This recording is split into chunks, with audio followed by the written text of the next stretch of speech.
Click the subscribe button, hit the bell icon to never miss another update. Guests in Islam.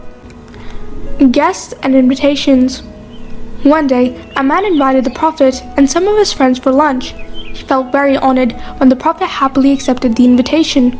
He couldn't wait to host the Prophet in his home. While they were on their way to the man's house, they bumped into another friend, and this friend heard about where they were all going. "I'd like to come too," he told the Prophet. "Hold on for a few minutes," said the Prophet.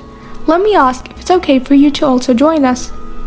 After arriving at the man's home, they exchanged salams, and the Prophet asked the man if it would be okay for someone else to join them. "Of course he can join us," said the man. "The more the merrier." So, all the men entered the man's home and enjoyed a wonderful afternoon full of fun and happiness. Imam Ali has said, "It is not good to go to someone's house without being invited.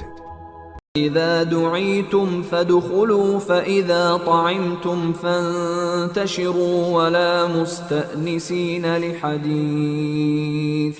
Enter only when you are invited,